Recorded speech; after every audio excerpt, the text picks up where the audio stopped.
Hello everyone, I'm Ankit and you're watching StudyIQ IAS English. In our today's video, we'll try to understand why Assam gets flooded every year. Now, you must be thinking because of increased amount of rainfall, Assam is getting floods this year. But besides rainfall, there are many natural as well as anthropological causes also which results into floods in Assam. So we are going to discuss that. Now, why are we discussing it today? The reason is very simple. Like many other years, Assam is also this year under the garb of unprecedented wave of floods, and this has resulted into death of as many as 66 people and displacement of close to 7 lakh people who have been affected. The districts which are affected by the floods this year are the districts in Upper Assam division, that is Shivsagar, Charaideo and Jorhat, and people living there are of the opinion that they have never experienced such flooding in their entire lifetime. So in our today's video, we'll try to understand what are the causes behind of floods in Assam every year. And the notes which I will be using for our today's session, you can also download them by going to a particular Telegram channel called as ATS Live. So let us start our today's discussion. And in the beginning, as I told you, the reasons for flood in Assam, besides incessant rainfall, are many natural and man-made causes. First, let us try to understand the natural cause. And all of this stems from the river which drains through the entire valley of Assam, that is the river of Brahmaputra. By nature, the river of Brahmaputra is dynamic and unstable in nature, and it has a very geographically wide basin. It covers close to 5,80,000 square kilometers, and the basin of this river is spread across 4 countries: China, India, Bangladesh as well as Bhutan.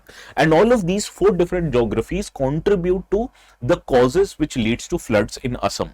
First, let us get through many of the factual details about Brahmaputra, which will help you understand the nature of this very river. Now, Brahmaputra, it originates in Chamyongdong Glacier, which is located in Tibet near Mansarovar Lake, and it is one of the world's largest rivers in the world in terms of carrying capacity of water and in terms of sediment load, right? So when it originates from Tibet as Sangpo River, it traverses eastward longitudinally, and it traverses in a geography which is known for being dry and flat region, that is the southern Tibet region. And this Sangpo River emerges as a turbulent and dynamic river after carving a deep gorge in central Himalayas near the Namcha Barwa region.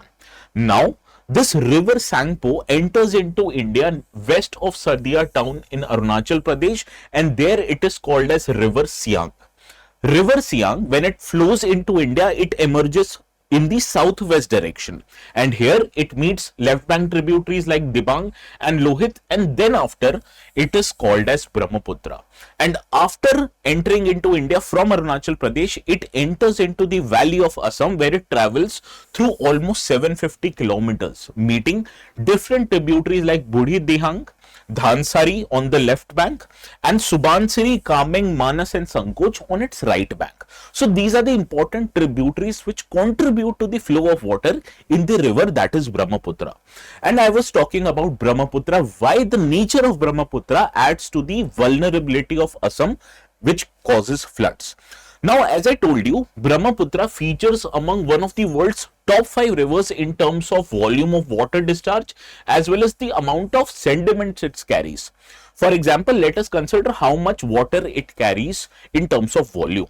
Now, it carries nearly 19,830 cubic meters of water per second, which in terms of discharge makes it 4th largest river in the world after Amazon, Congo and Yangtze. So this is the nature of Brahmaputra in terms of water it carries. Now let us try to understand how much sediment it yields.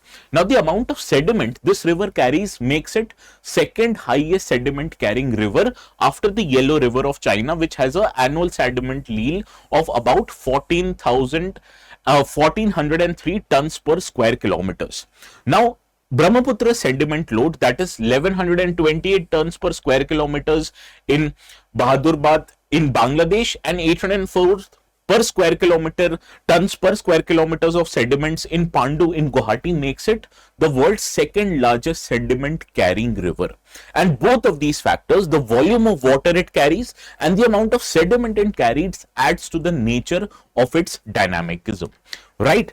Now, the vast amount of sediment that Brahmaputra river carries, it originates from the region where it originates as Sangpo, that is Tibet. Now this region, as I told you, is a cold, arid region which lacks plantation. So as a result, because of the melting of glacier which provides the water to the Brahmaputra, and the erosion of soil that takes place in a cold and dry climate, results into higher amount of sediments which is carrying along with the water of the river. Now as this river enters into Assam in form of Brahmaputra, it carries enormous amount of silt from the Himalayas. Now you need to understand the geography of Assam makes it a very unique geographical region. For example, Assam is like a bowl, where the bowl of floodplain is surrounded across the region by hills, making it a perfect place for the sediments which is carrying in the rivers to settle. So why do sediments settle actually in Assam? Now there is a very specific reason for it. Now the river, it descends from the steep Himalayan slopes into flat Assam plains. So the gradient of this river drops sharply, which enables it to reduce the speed of the water which is flowing. So when the river is now having less energy to carry the sediment, naturally the sediments would begin to deposit across the channel and floodplain that is in Assam, which I told you is in a form of rice bowl. Right now, what happens over the time, this siltation which is deposited across the river bed, making it shallower, and it reduces the carrying capacity of water of the river, because the floodplain of the river, naturally when the sediments deposit over it, results into lesser space through which the waters can navigate. Therefore, whenever rainfalls happen and the amount of water in the river increases, and now the river, because of the sediments, do not has the extra capacity to carry water, and as a result it leads to overflow and trigger of widespread floods in the entire region of Assam. Now adding to it is the factor of rainfall. You need to understand Assam annually receives around 2000 to 3000 mm of rainfall, which is quite a lot, and adding to this factor is the factor of climate change. Now climate change has resulted into increased amount of extreme rainfall events, and it has also made the rainfall pattern more erratic. So rather than division of the rainfall over a span of 2 to 3 months, rather what happens is that the amount of rainfall happens in large amount, just spread over few days rather than few months, and it adds to the flow of water in the river.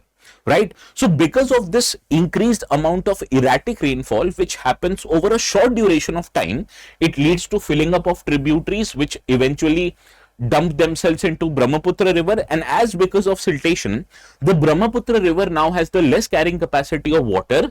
It cannot drain the water quickly enough, and it leads to increase in the amount of flood intensity. In addition to all of these factors are also some anthropogenic factors which are also called as man-made factors. The first man-made factor that results into floods in Assam is the deforestation. Now you need to understand, naturally forest acts like sponge. So the forest, if it is there, it would lead to percolation and infiltration of water in the soil. So when forests are not there, less water will infiltrate into the soil, and water, rather than infiltrating into the soil, would rather flow rapidly in the river plain. So it leads to increase in surface runoff, which makes flood peaks much more higher. In addition to that is exchange or increased excavation along river valleys and mining activities which happens through the soil or in the hill areas. Now increased excavation of sand and increased mining activities, they loosen the soil, and therefore whenever heavy rainfalls happen, it washes this soil into the rivers, which results into increased sediment load. So first of all, more water is flowing through Brahmaputra because of less infiltration into the soil, and because of this loose nature of the soil, because of deforestation activities and mining activities, it leads to increased flow of sediments, which adds to the burden in the river plain. Now the third factor is the factor of habitation and increased population along the catchment areas. Now whenever encroachment of population happens over catchment areas of this river, it leads to higher amount of sedimentation. For example, because of the sedimentation, there is a phenomena that you would witness in Assam, that is formation of sandbars as well as river islands. There is world's largest river island in Assam. Do let me know in the comments what is the name of it. Similarly, it is also common for people to settle in such places where the siltation has been deposited, and it leads to formation of sandbars or the riverine islands. So when people are living on these floodplain areas, it naturally restricts the space for river to discharge its flow. And whenever the rainfall amount becomes heavy, it combines with all of these factors and leads to the amount of destructive floods. And this happens quite frequently because of increased population in the catchment areas of the river Brahmaputra. Now, has the government ever tried to reduce the amount of floods? The answer is yes. Back in 1982, the Brahmaputra board came up with a master plan, and this master plan suggested that dams and reservoirs should be built to mitigate floods. Now, on one hand, dams actually have one of their objectives to regulate and release the flood waters, but dams are also a two-edged sword. Why am I calling it a two-edged sword? Let me help you explain it. Now, whenever there is a dam and the river or water levels in the dam increases, there is no other option but to open the floodgates of dams. And because when you open the floodgates of dams, sometimes it can be overwhelming for the downstream areas to carry that huge amount of water. So this leads to flood. Similarly, in Brahmaputra basins, locals have often protested against dam building plans of the government on the pretext of leading to displacement and destruction of ecology, which prevents the plans of constructing of dams going forward. So this is the reason why dams have not been constructed on the river Brahmaputra.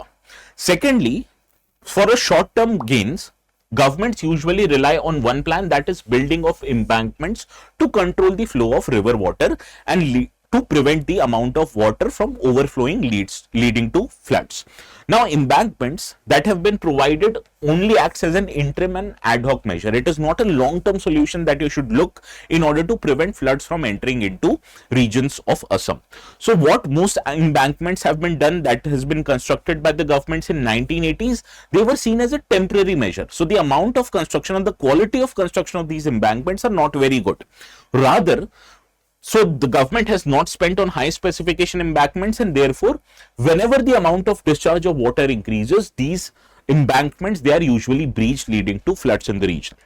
So the government also has considered one other plan, that they would consider dredging, making the river bed much more deeper. But you need to understand, as I told you, Brahmaputra is one of those rivers which has a very high sediment load, amounting to the one of the highest sediment loads anywhere in the rivers across the world. So whenever you do dredging, first of all, it is very expensive, and that dredging would only help you this year. Next year you have to do dredging further because the amount of sediment loads is very high. So this exercise would be very costly and futile, because you can't just do dredging once and think that it would provide you a long-term solution. So none of these measures, that is embankments, constructing of dams, or dredging, is a long-term solution. So what we should do in order to prevent floods happening in Assam? There are two suggestions which I'd like to make. First, you need to approach this solution from a basin-wide angle.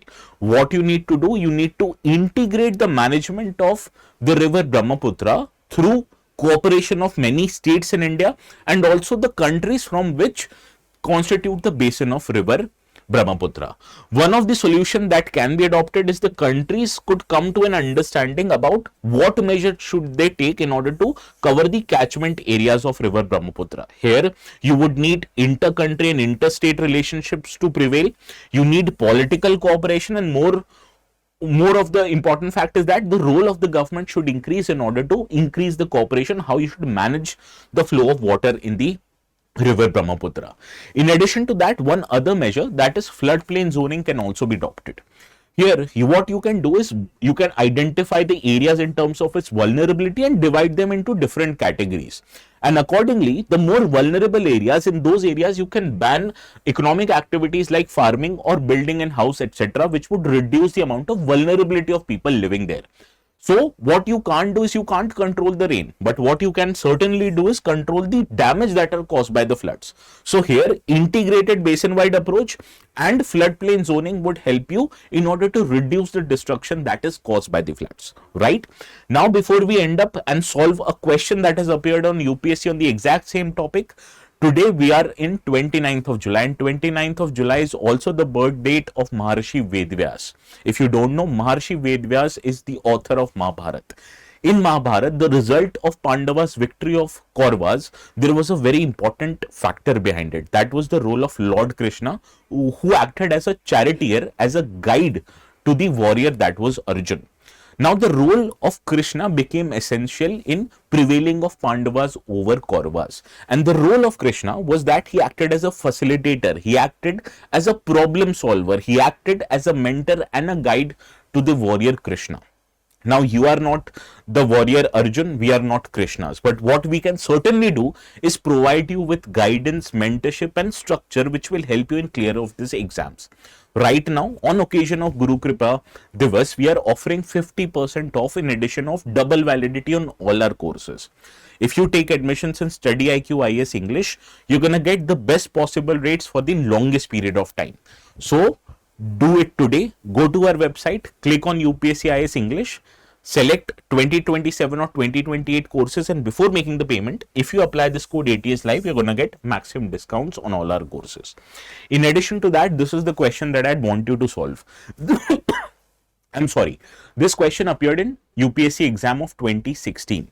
This question asks, which of the following three rivers are the tributary or tributaries of the river Brahmaputra? It is a very easy question. If you want to solve it, do let me know the correct answers of this question in the comment section, and the ones who are waiting to download the notes, you'd find it there on the Telegram channel called as ATS Live. So this is all from my side for today. Please let me know the correct answer and what do you feel about the floods in Assam in the comment section. So this is all from my side for today. Please have a very good day.